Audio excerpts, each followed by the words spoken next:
Video में आप लोग पढ़ेंगे कक्षा 10 की फिजिक्स, जिसका टॉपिक आपका है प्रतिरोधों का श्रेणी क्रम में संयोजन। इसके पहले समांतर क्रम में संयोजन हो चुका है आपका। तो आज की इस वीडियो में देखेंगे आप प्रतिरोधों का श्रेणी क्रम संयोजन क्या होता है। तो इस संयोजन में तीन प्रतिरोधों को हम लेते हैं। मान लेते हैं कि R1, R2 और R3 आपके तीन प्रतिरोध हैं जो एक दूसरे के साथ में श्रेणी क्रम में जोड़े गए हैं। एक प्रतिरोध आपका R1 हो गया और दूसरा प्रतिरोध आपका R2 हो गया, तीसरा प्रतिरोध आपका R3 हो गया। तो ये तीन प्रतिरोध एक दूसरे के साथ में श्रेणी क्रम में जोड़े गए हैं और इन तीनों प्रतिरोधों को एक बैटरी जोड़ दिया गया। यहाँ पे एक बैटरी हो गई, इसका एक प्लस सिरा हो गया, माइनस सिरा हो गया और बैटरी का विभवांतर V मान लेते हैं। यहाँ पर एक कुंजी लगा देते हैं और इसको K लिख देते हैं। तो यहाँ पे तीन प्रतिरोध R1, R2 और R3 एक दूसरे के साथ श्रेणी क्रम में V वोल्ट की बैटरी से संयोजित किए गए हैं। जब स्विच को ऑन करते हैं यानी कुंजी K को दबाते हैं तो इस परिपथ में धारा I प्रवाहित होने लगती है जो प्लस सिरे से प्रवाहित होती है। तो धारा I प्रवाहित होती है और यही धारा R1 में, R2 में, R3 में तीनों प्रतिरोधों में बराबर बहती रहती है I धारा। लेकिन जब धारा I प्रवाहित होती है तो प्रत्येक प्रतिरोध के सिरों का जो वोल्टेज होता है वो अलग अलग होता है और R1 सिरों के बीच का जो वोल्टेज है वो मान लेते हैं V1 और R2 सिरों के बीच का जो वोल्टेज है वो मान लेते हैं V2 होता है और जो हमारा R3 प्रतिरोध है इसके सिरों के बीच का वोल्टेज V3 होता है। अब इस प्रकार थोड़ा हम लिखेंगे इसको हल करने में कि माना तीन प्रतिरोध R1, R2, R3 V volt की बैटरी से एक दूसरे के साथ श्रेणी क्रम में संयोजित है। कुंजी K को दबाने पर परिपथ में धारा I प्रवाहित होने लगती है जिससे प्रतिरोध R1 के सिरों के बीच उत्पन्न विभवांतर V1 और प्रतिरोध R2 के सिरों के बीच उत्पन्न विभवांतर V2 तथा प्रतिरोध R3 के सिरों के बीच उत्पन्न विभवांतर V3 है। इतना हम लिख लेंगे और इसके बाद अब V1, V2, V3 वाला जो है वो बैटरी का कुल वोल्टेज है, ये तीन भागों में डिवाइड हुआ है।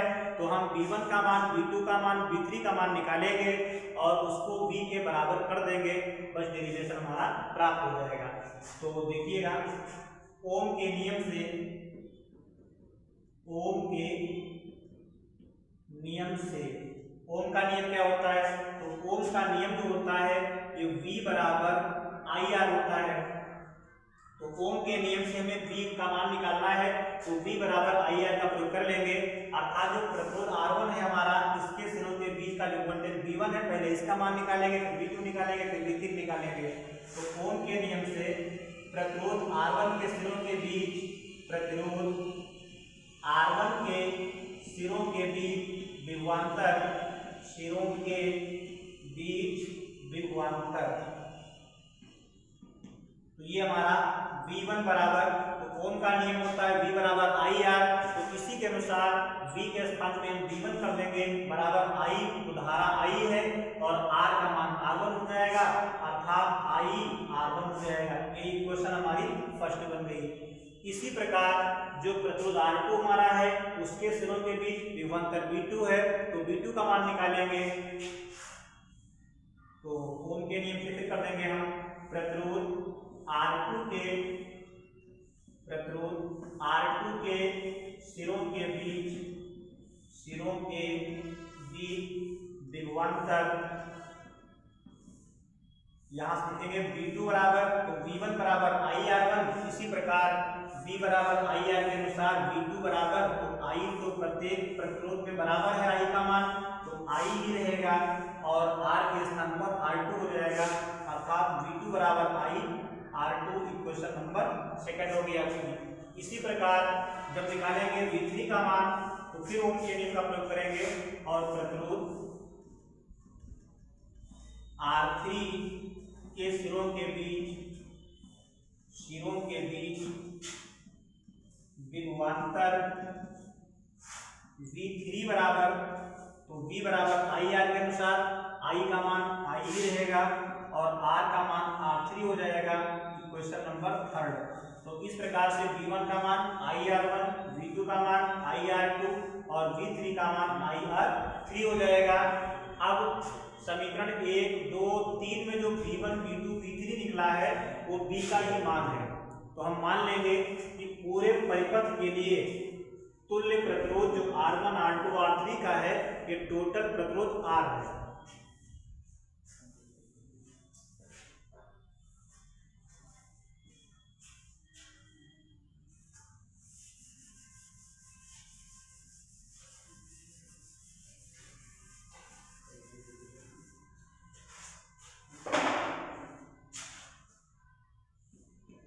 माना संपूर्ण परिपथ के लिए, माना पूरे परिपथ के लिए तुल्य प्रतिरोध R है। जब तुल्य प्रतिरोध R हो जाएगा तो पूरे परिपथ में भी ओम का नियम प्रयोग करेंगे हम। तो पूरे परिपथ के लिए जब R हो जाएगा तो कुल विभव जो होगा वो V बराबर I हो जाएगी धारा और R का मान टोटल हो जाएगा R। तो इस प्रकार से V बराबर IR, इक्वेशन नंबर 4 होगी। आप समीकरण 1, 2 और 3 जो बनाए थे उनको जोड़ लेंगे। समीकरण 1, 2 व 3 को जोड़ने पर, तो समीकरण 1 जो हम बनाए थे उसमें निकाले थे V1 बराबर IR1, समीकरण 2 में V2 बराबर IR2 और समीकरण 3 जो थी उसमें V3 बराबर IR3 था। तो अब जब तीनों को जोड़ेंगे तो बाएं पक्ष में बायां पक्ष जोड़ेंगे अर्थात V1 plus V2 plus V3 हो जाएगा और दाएं पक्ष में IR1 plus IR2 plus IR3 हो जाएगा। तो V1 हो गया प्लस V2 हो जाएगा प्लस V3 हो जाएगा, बराबर में राइट साइड में आपका IR1 प्लस में IR2 प्लस में IR3 हो जाएगा। अब ये V1, V2, V3 क्या है, तो टोटल विभवांतर V1 plus V2 plus V3, ये आपका जो V विभवांतर था वही 3 भागों में बटा है। तो इन तीनों को जब जोड़ेंगे तो हमारा V हो जाएगा, अर्थात इसको हम लिख सकते हैं V बराबर, इन तीनों में I कॉमन हो गया तो यहाँ से बच गया R1 प्लस इसमें IR2 है तो I कॉमन, R2 बच गया और फिर प्लस का निशान I कॉमन निकल गया, R3 बच गया। और यहाँ से समीकरण 4 में आपने लिखा है V बराबर IR, तो V का मान IR हो जाएगा। इक्वेशन 4 से यहाँ पे समीकरण 4 से V बराबर IR जो लिखा है वो डाल दिया, बराबर में I हो गया और R1 plus R2 plus R3, तो I गुणे R लिखा है और I गुणे इतना लिखा है, I दोनों तरफ लेफ्ट साइड में भी गुणे में, राइट में भी गुणे में है तो इसका ही कैंसिल हो जाएगा, अर्थात R बराबर R1 plus R2 plus R3 हो जाएगा। तो इस प्रकार अगर 3 प्रतिरोध आपके श्रेणी क्रम में जुड़े हैं तो उनका टोटल प्रतिरोध जो होता है R बराबर R1 plus R2 plus R3 होता है।